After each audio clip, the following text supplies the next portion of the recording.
Couple finds mysterious VHS from her lost father. The truth reignites a timeless love. Hello and welcome to 80s Love Stories, where I, your favorite narrator, Christopher, bring you an exciting love story straight from the unforgettable 1980s. Get ready for a journey full of nostalgia and incredible twists. Today's story is truly remarkable, with an ending that's sure to touch your heart and leave you amazed. So, stay with me until the very last moment. I hope this experience is unforgettable for you, and may God bless you and your family. Now, let's get started. The summer of 1985 arrived in Millbrook, Connecticut, with the same sleepy predictability as every year before. At least, that's what Sarah Thompson thought, as she adjusted her name tag in the mirror of the Scoops and Smiles ice cream parlor, tucked away in the corner of Millbrook Mall. The tinny sounds of Madonna's Into the Groove filtered through the mall's speakers, mixing with the chatter of weekend shoppers and the electronic beeping from the nearby arcade. Sarah's reflection stared back at her, honey blonde hair pulled back in a messy ponytail, a few stubborn strands falling around her face, and the pastel pink and mint uniform that somehow made everyone look like they belonged in a candy commercial. At 16, she had mastered the art of balancing honor roll grades, weekend shifts at the ice cream parlor, and her position as the lead organizer of Millbrook High's annual fall talent show. Thompson, Jerry, her manager, called from behind the counter. "We've got a line forming." Sarah turned away from the mirror, nearly colliding with a stack of empty waffle cone boxes. The afternoon rush was starting early, families fresh from matinee movies at the Cinema 6, kids clutching quarters from the arcade, and the usual crowd of high school students killing time before their parents picked them up. That's when she first saw him. He stood out immediately, and not just because he was studying the flavor board like it contained the secrets of the universe. In a sea of preppy polo shirts and designer jeans, he wore a worn leather jacket, despite the June heat, faded band t-shirt underneath, and the kind of confident slouch that suggested he either didn't know or didn't care that he didn't fit in. "Welcome to Scoops and Smiles," Sarah recited, pulling out her order pad. "Oh, what can I get you today?" He looked down at her. He was tall, with dark hair that fell just above his eyes in that way that would have gotten him sent to the principal's office at Millbrook High, and smiled. Not the practiced customer service smile she'd perfected over countless shifts, but something genuine and slightly crooked. "Taz, what would you recommend?" His voice carried a hint of somewhere else, maybe Chicago or Detroit, definitely not the polished New England tones she was used to. "The Rocky Road is pretty good," Sarah offered, then added without thinking, "if you're into taking chances." He raised an eyebrow. "Is that what you do, take chances?" Before Sarah could respond, a familiar voice cut through the moment. "Sarah." "Hey, babe." Brian Matthews, her boyfriend of 8 months and Millbrook High's star basketball player, was making his way through the crowd, Letterman jacket slung over his shoulder. He slipped behind the counter, something Jerry usually yelled at people for, but never did when it was Brian, and dropped a kiss on Sarah's cheek. "You're early," Sarah said, trying not to notice how the stranger's expression had shifted to something carefully neutral. "Practice ended early. Thought I'd surprise you." Brian's arm settled around her waist, comfortable and familiar. "Who's your new friend?" "Just a customer," the stranger said, that crooked smile returning but not quite reaching his eyes. "And I think I will take that chance on the Rocky Road." Double scoop. Sarah busied herself with the ice cream, aware of Brian's casual chatter about the upcoming basketball season, of the stranger's quiet presence on the other side of the counter. When she handed over the cone, their fingers brushed briefly. "I'm Jake," he said, dropping his change in the tip jar. "Jake Mitchell. Just moved here from Chicago." "Sarah Thompson," she replied automatically, then added, "Welcome to Millbrook." "Yeah, welcome," Brian echoed, his arm tightening slightly around Sarah's waist. Jake nodded, took his ice cream, and disappeared into the mall crowd. Sarah watched him go, an inexplicable feeling settling in her stomach that her life had just shifted slightly off its axis. Later that evening, after her shift ended and Brian had driven her home in his '82 Mustang, Sarah sat at her desk, working on plans for the talent show. Her window was open, letting in the warm summer air and the distant sounds of crickets. Her Walkman lay next to her notebook, the pause button depressed, keeping Whitney Houston's voice trapped mid-note. The phone on her bedside table rang, its sharp trill cutting through the quiet. Sarah grabbed it before it could wake her parents. "Hello? Sarah, it's Ms. Martinez from school." The music teacher's voice sounded different, tense. "I hate to bother you at home, but something's happened. I was going through the old storage room in the music department, trying to clear space for the talent show equipment, and, well, I found something. Something I think you should see." Sarah sat up straighter, her pencil hovering over the page where she'd been sketching out stage arrangements. "What is it?" "I'd rather not say over the phone, but since you're heading up the talent show this year, could you come in early on Monday, before first period?" "Of course," Sarah said, curiosity already burning in her chest. "I'll be there." "Good. And Sarah, don't mention this to anyone else." "Not yet." The line went dead before Sarah could ask what she meant. She sat there for a moment, the dial tone humming in her ear, thinking about mysterious phone calls and crooked smiles and the way the summer air suddenly felt electric with possibility. In her peripheral vision, something moved outside her window. When she turned to look, there was nothing there but shadows and streetlights. But for a moment, just a moment, she could have sworn she saw someone walking away, the familiar shape of a leather jacket disappearing into the dark. Monday morning arrived with the kind of sticky heat that made Sarah regret picking out her favorite denim jacket. She arrived at Millbrook High 40 minutes before first bell, the halls eerily quiet except for the distant hum of the janitor's floor buffer. The music room was locked when she arrived, but she could hear movement inside. She knocked, adjusting the strap of her backpack nervously. "Come in, Sarah." Miss Martinez's voice sounded muffled through the door. When Sarah entered, she found the usually immaculate music room in chaos.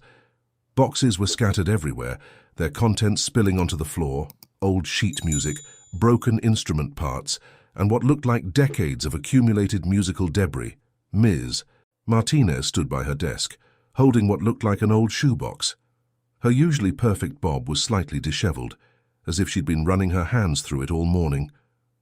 "Close the door, please." Sarah did as she was asked, picking her way through the maze of boxes. "What's going on?" "I found these while clearing out the old storage closet." Miss Martinez set the shoebox on her desk and opened it. Inside were at least a dozen cassette tapes, their cases yellowed with age. They were hidden behind a loose panel in the wall, along with this. She pulled out a folded piece of paper, brittle with age.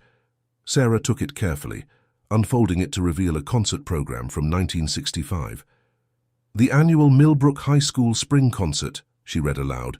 Her eyes scanned down the page until they caught on a familiar name. "Wait, Mitchell, as in Robert Mitchell." "Miss," Martinez confirmed, "our former music teacher.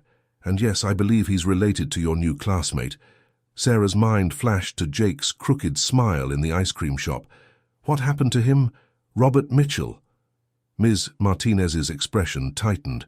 He disappeared 20 years ago, right after the spring concert of '65, left behind a wife, a young son, and a lot of questions.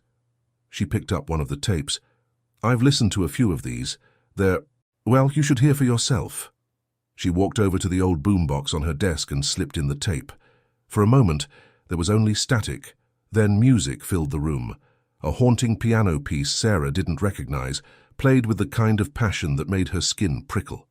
Suddenly, the music cut out, replaced by a man's voice. "They're watching. Always watching. The truth about that night. It's all here.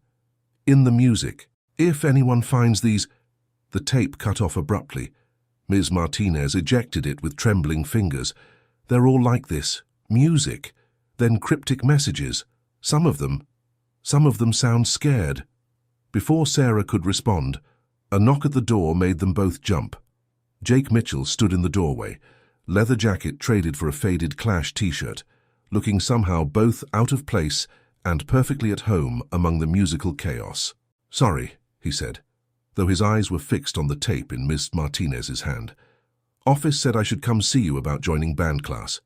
Miss Martinez quickly dropped the tape back into the box. "Of course. Come in. Sarah was just helping me organize some old materials." Jake's eyes met Sarah's, and she saw something there. Recognition, maybe, or something deeper. "We've met," he said simply. "Come at the mall." "Right," Sarah managed, trying to sound casual while her heart hammered against her ribs. "The Rocky Road guy." "Mr. Mitchell," Miss Martinez interrupted. "Why don't you show me what you can play? Sarah, would you mind continuing to sort through these boxes?" Sarah nodded, but as Miss Martinez led Jake to the piano, she couldn't help watching. He sat down at the keys, flexed his fingers, and then the same piece from the tape, note for note. Sarah dropped the stack of sheet music she was holding. Jake's fingers stumbled on the keys, the melody dissolving into discord. He turned to look at her, and in that moment, she knew he'd recognized the piece too. "Where did you learn that?" Miss Martinez asked, her voice carefully controlled. "My dad used to play it," Jake said quietly. Before he left, the bell rang, making them all flinch. Students began filtering into the hallway outside, their chatter breaking the tension in the room. "We'll continue this later," Mrs. Martinez said. "Sarah, take this." She pressed one of the tapes into Sarah's hand. "Listen to it, carefully, and remember, not a word to anyone." Sarah slipped the tape into her backpack just as Brian appeared in the doorway. "There you are. Been looking all over for you, babe." He glanced at Jake, his easy smile faltering slightly. "Oh, hey, new kid.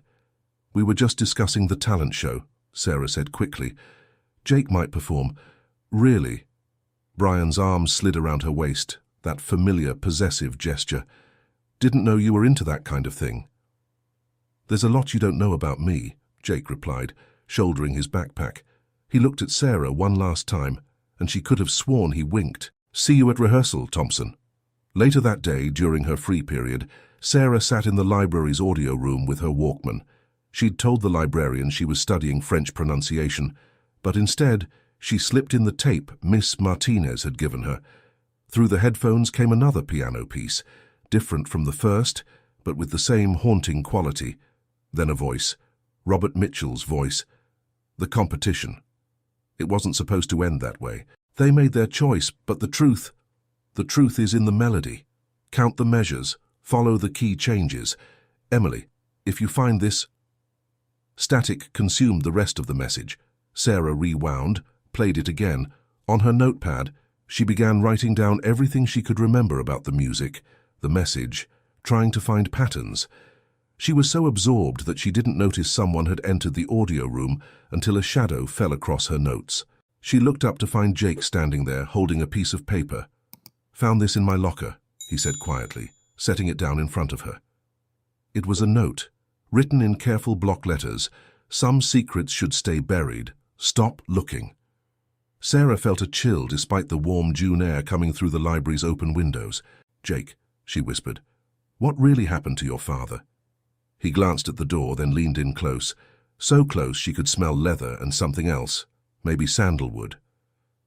"Meet me at the drive-in tonight, 8 o'clock. There's something you need to see." Before she could respond, he was gone, leaving behind only the threatening note and the lingering scent of his cologne. Sarah looked down at her notebook, where she'd been transcribing the message from the tape. Below it, almost without thinking, she'd drawn a small heart. She quickly scribbled it out, but not before catching herself smiling. Getting to the Starlight Drive-In without arousing suspicion proved more challenging than Sarah expected. She told her parents she was studying at her best friend Lisa's house, told Lisa she was on a date with Brian, and told Brian she had a family dinner. The web of lies made her stomach churn, but not as much as the thought of missing whatever Jake needed to show her. She rode her baby blue Schwinn bike through the warm evening air, Madonna's Crazy for You playing through her Walkman. The sun was just starting to set, painting the sky in shades of pink and orange that reminded her of the cotton candy they sold at the mall. The Starlight Drive-In stood on the outskirts of town, a relic from the 50s that somehow survived into the 80s. The massive screen loomed against the darkening sky, while the neon sign buzzed and flickered like a giant firefly. They were showing a double feature of The Breakfast Club and Back to the Future. Jake was waiting by the ticket booth, leaning against a midnight blue 1970 Chevelle. The sight of the car made Sarah's heart skip. "Nice ride," she said, chaining her bike to a nearby post. "It was my dad's." Jake pushed off from the car. One of the few things he left behind. Sarah noticed he was holding something, an old leather briefcase that had seen better days. "What's that?" "Come on," he said instead of answering. "I got us spots in the back row." They drove to the far end of the lot, away from the other cars already gathering for the show. The radio was tuned to a local station playing Time After Time by Cyndi Lauper, and Sarah found herself humming along until Jake switched it off. "So," she said, trying to sound casual despite her racing heart, "are you going to tell me what's going on?" Jake reached into the briefcase and pulled out a stack of papers, found these hidden in the car's trunk, under the spare tire. "Never noticed them before because, well, I never had a reason to look." He handed them to Sarah. "Read the top one." Under the dim glow of the drive-in's lights, Sarah squinted at the yellowed paper. It was a letter, dated June 1965. "Dear Robert, the board has made their decision. The competition funding will go to the sports program instead of music. I know this isn't what we discussed, but times are changing. Some of the other teachers have raised concerns about your methods. Perhaps it's best if you take some time away. Consider this a friendly warning. Principal Harrison." "There's more," Jake said, watching her face carefully. "Our letters, notes, sheet music with weird annotations. My dad was working on something big before he disappeared. Something that scared people." Sarah flipped through the papers, her fingers trembling slightly. "These musical notations, they're similar to the patterns I found in the tape messages. Listen to this." Jake pulled out another cassette player, not a Walkman, but an older model. "Found it with the papers." He pressed play. Through the scratchy audio, a familiar piano melody emerged, the same one Jake had played in the music room, but this time there was more. Under the music, barely audible, was a voice speaking in what sounded like code. 4/4 time, measure 16, D minor. Sarah's eyes widened. "Jake, these aren't just musical instructions. They're coordinates," he finished, "or some kind of map. My dad was hiding something in the music itself." Suddenly, the overhead speaker crackled to life as The Breakfast Club began. The opening notes of Simple Minds, Don't You Forget About Me, filled the air, and Sarah became acutely aware of how close they were sitting. "But why?" she whispered. "What was so important that he had to hide it in music?" Jake's hand brushed against hers as he reached for another document. "I think it has something to do with this." He held up a newspaper clipping from 1965. "Local music teacher claims evidence of financial misconduct at Millbrook High." So he found something illegal, and then just vanished. "Not exactly." Jake's voice dropped lower, forcing Sarah to lean in closer. "Look at the date on that threatening note you got. Really look at it." Sarah pulled the note from her bag. In the corner, barely visible, 6/15/85. That's tomorrow. 20 years to the day after my dad disappeared." Jake's eyes met hers in the darkness. "Someone knows we're looking into this. Someone who's still here, still trying to keep whatever happened buried." A chill ran down Sarah's spine despite the summer heat. On screen, John Bender was raising his fist in triumph, but Sarah barely noticed. She was too focused on Jake's profile in the dim light, the way his fingers were still brushing against hers on the car's center console. "We should tell someone," she said, but her voice lacked conviction. "Who?" "The police." "After 20 years?" Jake shook his head. "No. If we want to find out what happened to my dad, we have to do it ourselves." "But Sarah," he turned to face her fully, "this could be dangerous. You don't have to be involved. You have Brian, your normal life." "Normal is overrated," Sarah said before she could stop herself. Their eyes locked, and for a moment, the air between them felt electric. The spell was broken by the sharp rap of knuckles on the driver's side window. They both jumped. Outside stood Mr. Peterson, the drive-in's ancient security guard, shining his flashlight into the car. Just checking tickets," he drawled, but his eyes narrowed suspiciously at the papers scattered between them. Jake smoothly handed over their ticket stubs, while Sarah hastily gathered the documents. As soon as Mr. Peterson moved on, they both burst into nervous laughter. "That was close," Sarah breathed. "Yeah." Jake's smile faded slightly. Sarah, about tomorrow, the anniversary. I think I know where we need to look next, but what? It's the same night as your date with Brian, the carnival at Memorial Park. Sarah's stomach dropped. She'd completely forgotten about the carnival, a tradition for her and Brian since they started dating. He'd been talking about it for weeks. Oh, was all she managed. Jake started to say something else, but was interrupted by the sudden blare of a car horn. They both turned to see Brian's Mustang pulling into the drive-in entrance. "He can't see me here," Sarah said, panic rising in her throat. "Back seat," Jake commanded, already helping her climb over the console. "Stay down." Sarah huddled in the footwell of the Chevelle's back seat, heart pounding, as Brian's car cruised past. Through the window, she heard his familiar voice. "Hey, new kid, seen Sarah around? She's not at home. Thought she might be here." "Nope," Jake replied coolly. "Just catching the movie solo." "Right. Well, if you see her, you'll be the first to know." As Brian's car pulled away, Sarah slowly sat up, meeting Jake's eyes in the rearview mirror. Something unspoken passed between them. Understanding, maybe, or something more. "Tomorrow night," she said finally. 8 o'clock. It's not the carnival. Jake's crooked smile appeared in the mirror. "You sure?" Sarah thought about Brian, about normal life, about the safe path she'd always taken. Then she thought about mysterious tapes and hidden messages, and the way her heart raced when Jake smiled. "I'm sure." June 15th dawned hot and bright, the kind of summer day that belonged on a postcard.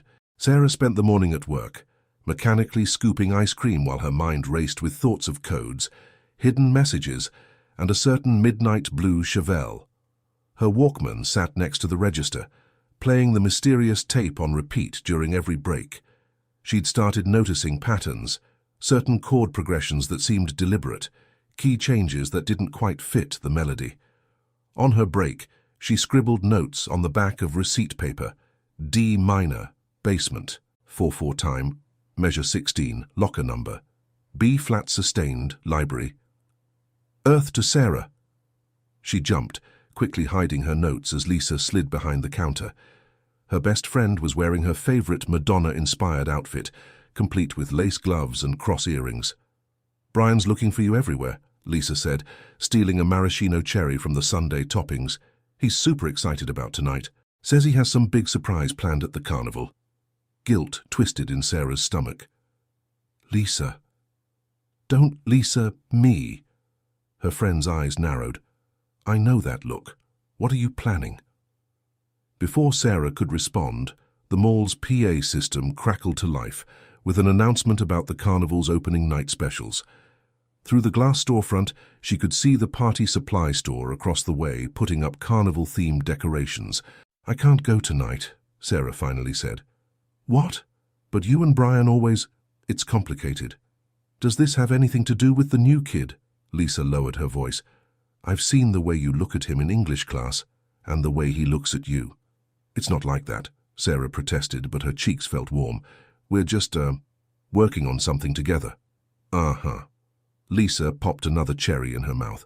"Well, whatever it is, be careful. Brian's been acting weird lately, like, really weird. Yesterday, I saw him talking to Principal Harrison after school, and they both looked super serious." Sarah's hand froze on the ice cream scoop. "Principal Harrison, are you sure?" "Yeah, why?" But Sarah was already reaching for her backpack, pulling out the letter they'd found in Jake's car. Principal Harrison, the same name from 20 years ago. "I have to go," she said, untying her apron. "So cover for me." "Sarah Thompson, what are you getting yourself into?" "I'll explain everything later, I promise." She burst out of the mall's side entrance into the parking lot, the heat hitting her like a wall. Jake's Chevelle was already waiting, right where they'd planned. "You're early," he said as she slid into the passenger seat. "Brian's been talking to Principal Harrison." Jake's knuckles whitened on the steering wheel. "Harrison? That's impossible. He'd be like 75 now." Sarah pulled out the letter. "But still on the school board, still influential, and still trying to keep whatever happened buried." Jake shifted the car into drive. "Which means we're onto something. Ready to find out what?" Sarah glanced at her watch. In 3 hours, she was supposed to meet Brian at the carnival. Her whole world seemed to be teetering on the edge of something. one path leading to safety and normalcy, the other into unknown territory with the boy beside her. "Ready," she said. They drove to the school in tense silence. The parking lot was empty except for a few cars belonging to the maintenance staff. Using the key mess Martinez had secretly given Sarah for talent show preparations, they slipped inside. The halls felt different after hours. Longer, darker, full of shadows. Their footsteps echoed despite their attempts to move quietly. "According to the musical notation," Sarah whispered, consulting her notes, "we need to check the basement storage room. The sustained B-flat in measure 23. It's the same note that plays when you open the basement door. I checked during lunch break." Jake smiled, that crooked smile. Clever. They made their way down the basement stairs, the temperature dropping with each step.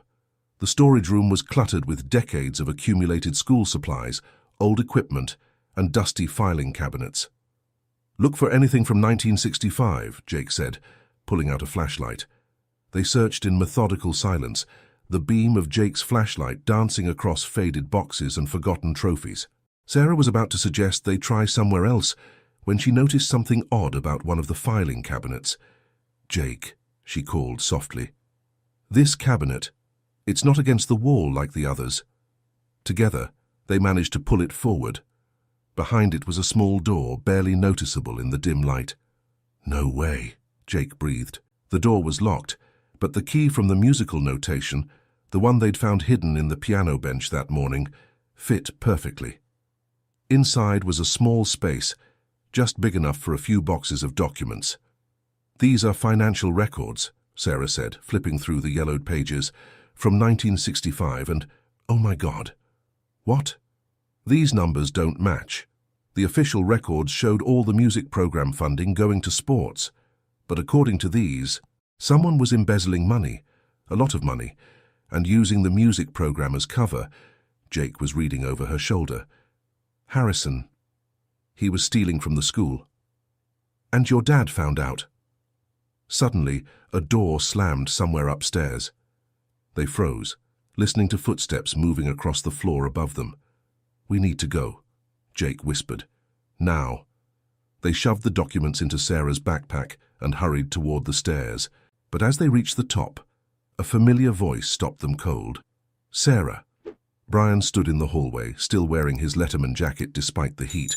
Behind him, partially hidden in shadow, was an older man Sarah had only seen at school board meetings, Principal Harrison.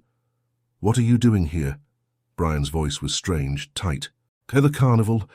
"Brian, I can explain." "Step away from the Mitchell boy, Sarah." Principal Harrison's voice was surprisingly strong for his age. "You don't know what you're getting involved in." "Actually," Jake said, stepping slightly in front of Sarah, "I think we know exactly what we're involved in, don't we, Mr. Harrison?" The old man's face hardened. "Your father was a troubled man, Jake. He made accusations, dangerous, unfounded accusations, for your own good, and Sarah's. I suggest you forget whatever you think you've found." "Brian," Sarah pleaded, "did you know about this? Is this why you've been watching us?" The hurt in Brian's eyes answered before he could speak. Harrison said, "He said Jake was dangerous, that I needed to protect you. I didn't know." "Enough," Harrison snapped. "Brian, call security. Tell them we have trespassers." But Brian was looking at the documents spilling from Sarah's backpack, his expression changing as realization dawned. "These numbers, the basketball court renovations last year, it's still happening, isn't it?" Harrison moved with surprising speed for his age, reaching for the papers, but Jake was faster. He grabbed Sarah's hand. "Run!"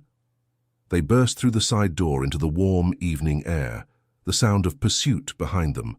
The Chevelle's engine roared to life as they jumped in, tires squealing on asphalt as they peeled out of the parking lot. In the rearview mirror, Sarah could see Brian standing in the parking lot, watching them go. She thought he might have been smiling. "What now?" she asked, heart pounding. Jake checked the mirror again before answering. Now we find someone who'll listen. But first..." He glanced at her, that crooked smile appearing despite everything. "I want to go to a carnival." Sarah looked at him in disbelief, then started laughing. It was that or cries, and laughing felt better. "Seriously, Well, we have proof of a 20-year-old crime. We're probably being chased by corrupt school officials and—" He glanced at the car's clock. "It's only 7:30. Might as well make the most of the night." Sarah thought about all the safe choices she'd made in her life, all the times she'd taken the expected path. Then she thought about the boy beside her, about mysteries and midnight drives and the way some chances were worth taking. "Okay," she said, "but you're buying me cotton candy." They drove toward the lights of the carnival, the documents safe in Sarah's backpack, the truth finally coming to light.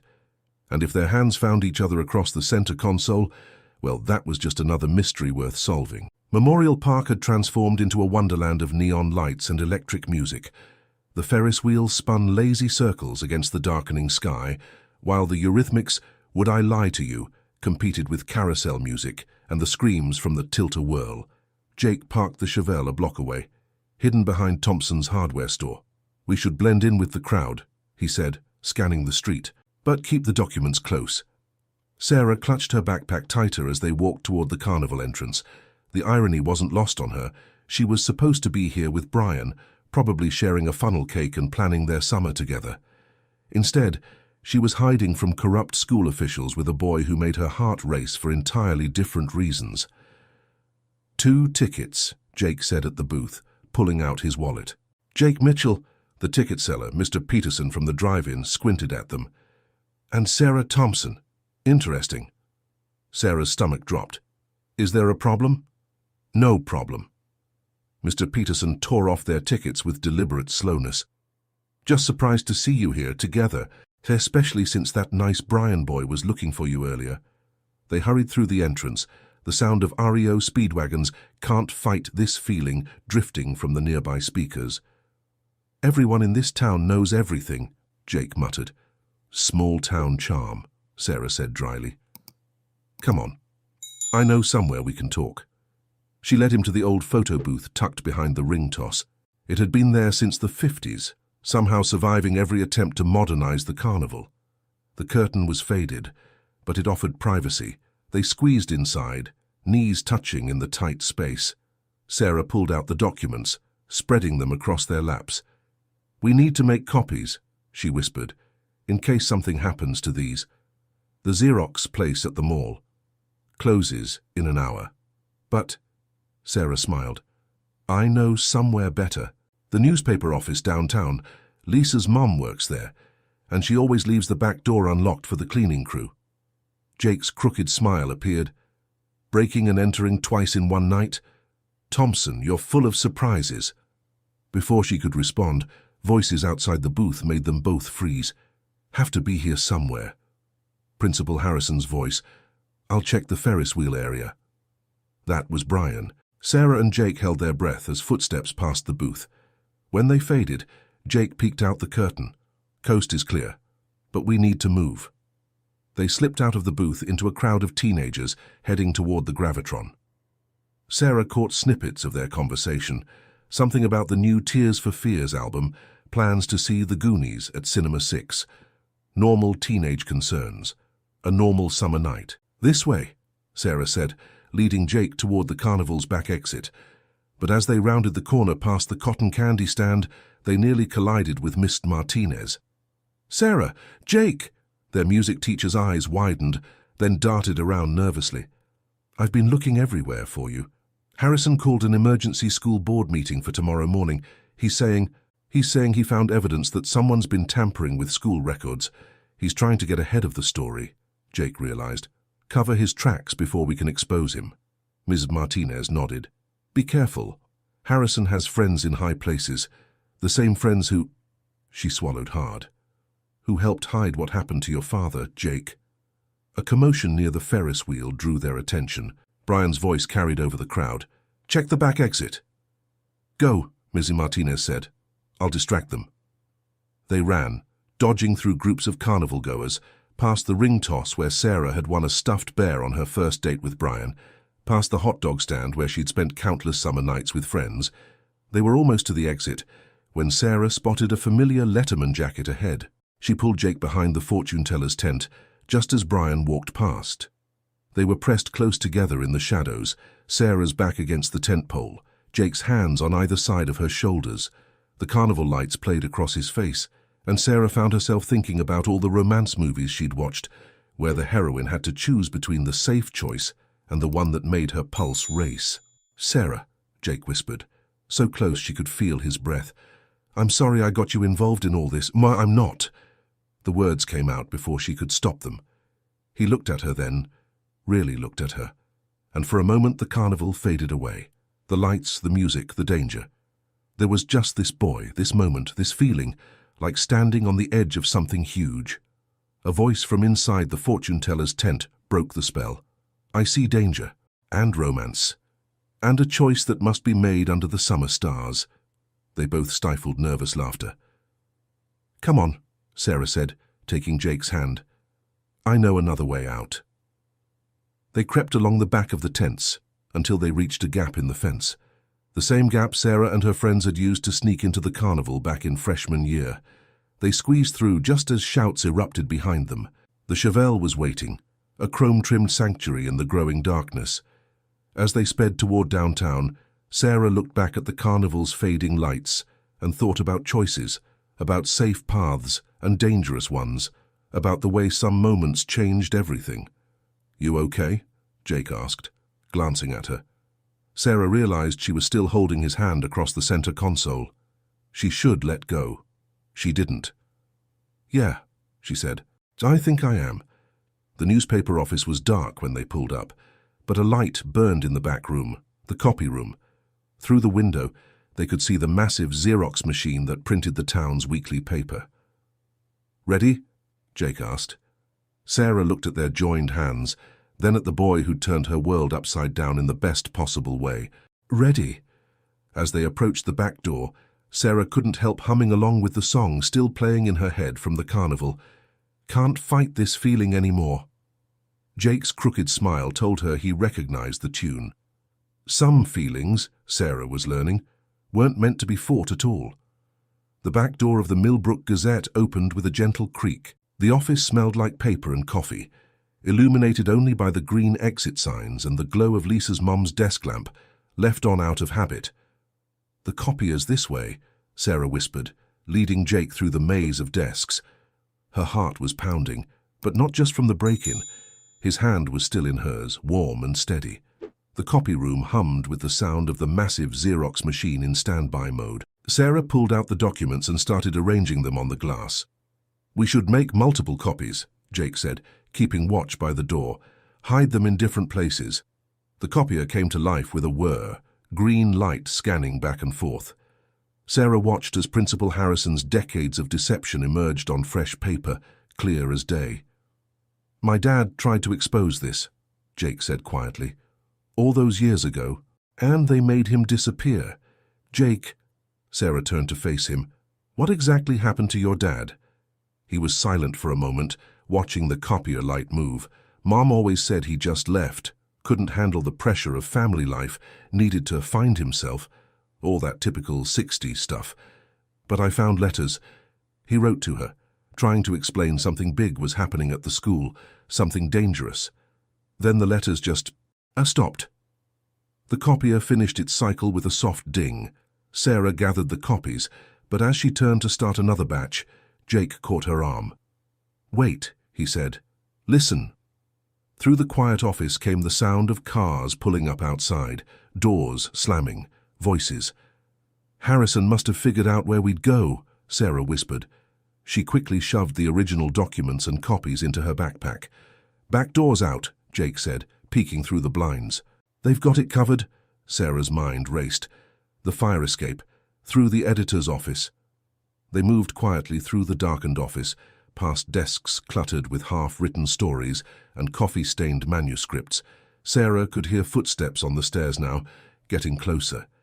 The editor's office was locked, but Jake made quick work of it with a credit card, a skill Sarah decided not to ask about. Inside, the window leading to the fire escape was open a crack, letting in the warm summer air and the distant sound of the carnival. "Ladies first," Jake said with that crooked smile, even as the office door handle began to turn. Sarah slipped through the window onto the metal landing. Jake followed just as the door opened, revealing Principal Harrison, Brian, and two men Sarah didn't recognize. "Stop right there," Harrison called, but they were already racing down the fire escape. The metal stairs clanged under their feet as they descended. Above them, Brian appeared at the window. "Sarah, wait, you don't understand."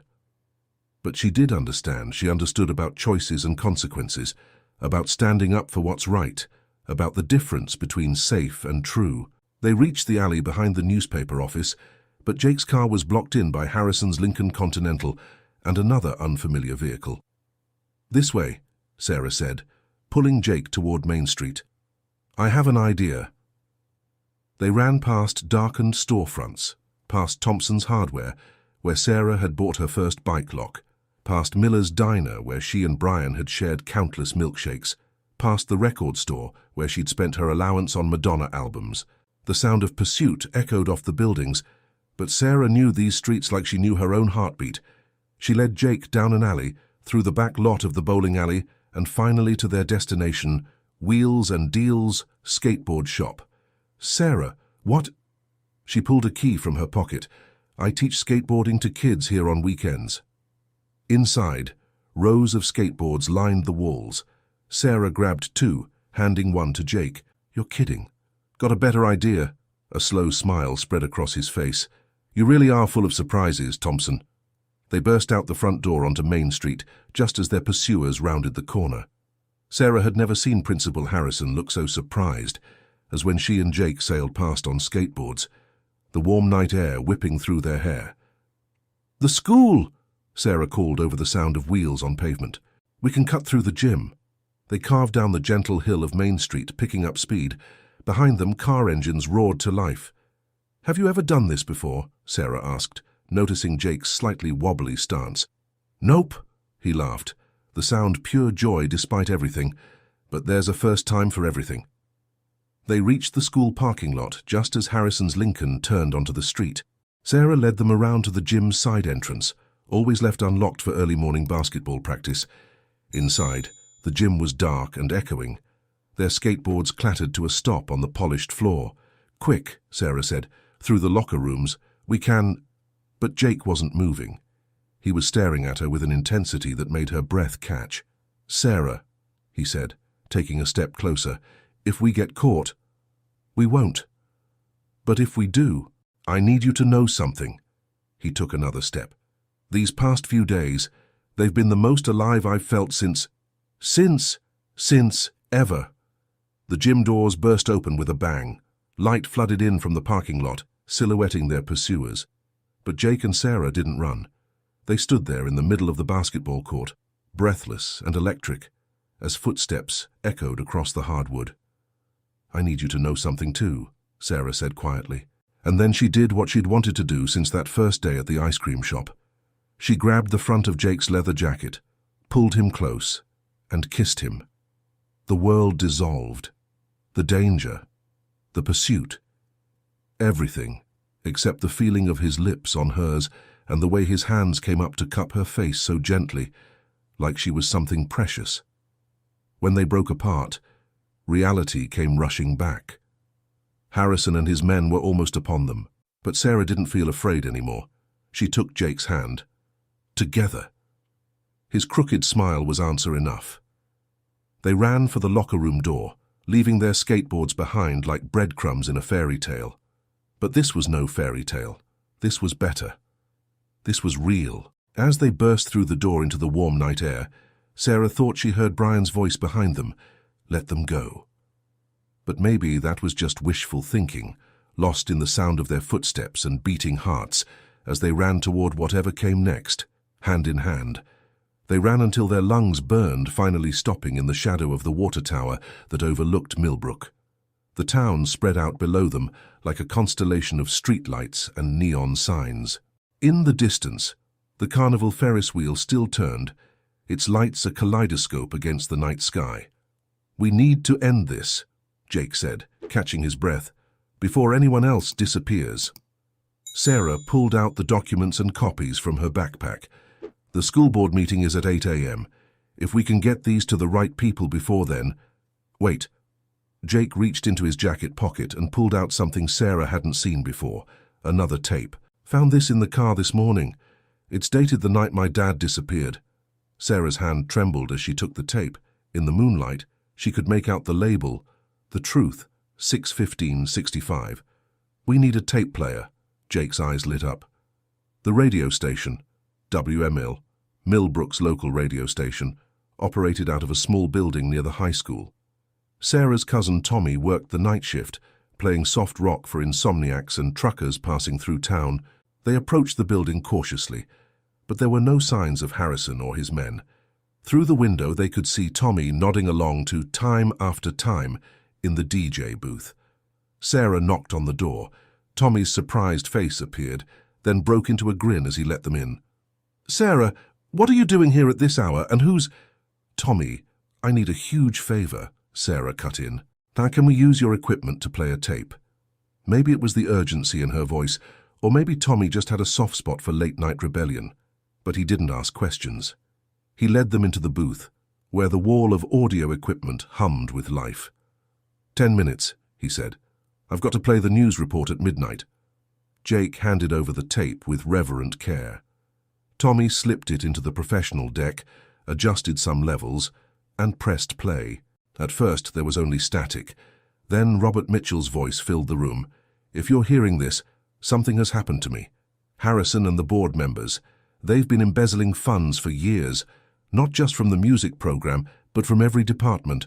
I found proof in the construction contracts, in the supply orders.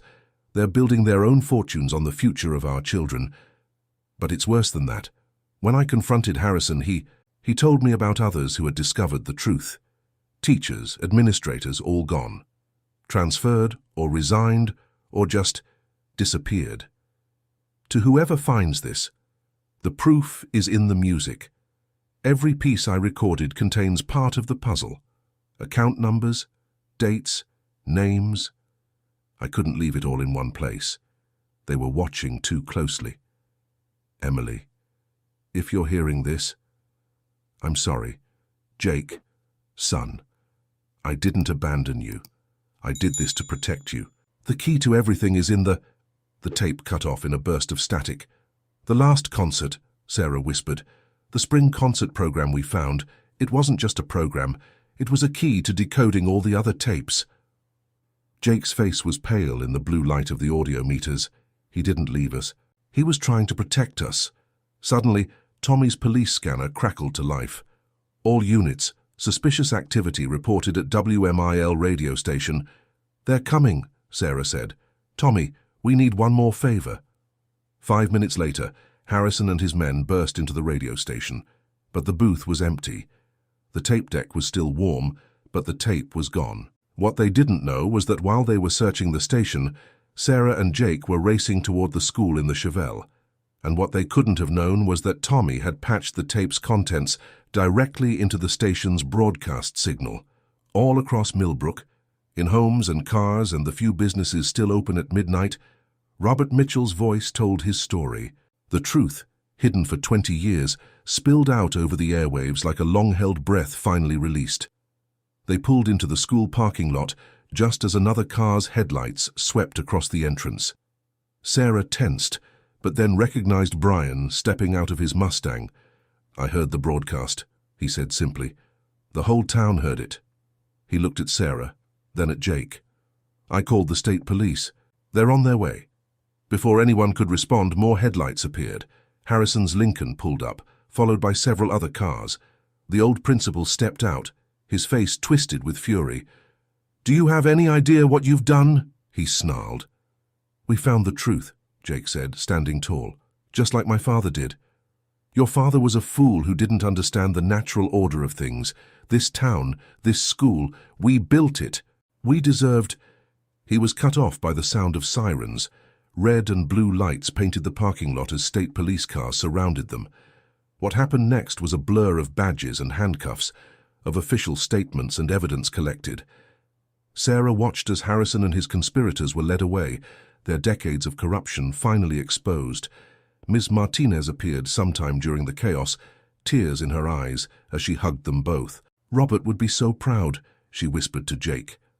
As dawn broke over Millbrook, Sarah and Jake sat on the hood of the Chevelle, watching the sunrise paint the sky in shades of pink and gold, the same colors as that first day at the ice cream shop, when a boy in a leather jacket had asked her about taking chances. "What happens now?" Sarah asked. Jake took her hand, his crooked smile softer in the morning light. "Now, we make our own story." "Together?" His answer was a kiss that tasted like promise and possibility, like summer mornings and new beginnings. Behind them, the school stood silent, its secrets finally laid bare. Above them, the sky stretched endless and bright. And somewhere, on radios across town, the morning DJ was playing time after time, one more time, its familiar melody carrying the echo of other songs, other stories, other truths finally brought into the light. Sarah Thompson had always played it safe, always taken the expected path. But sitting there with Jake Mitchell as the sun rose over Millbrook, she knew some chances were worth taking, some mysteries worth solving, and some loves worth fighting for. The summer of '85 had just begun, and their story was only getting started. The end. Thank you for watching today's story. What did you think? I'd love to hear your thoughts in the comments below. If you enjoyed it, don't forget to give it a big thumbs up, share it with your friends, and subscribe to the channel to relive the magic of the '80s every day with our heartfelt stories. May God bless you and your family, and don't forget to click on the video popping up on the screen right now. It's another totally rad story you won't want to miss. See you in the next video, and stay awesome.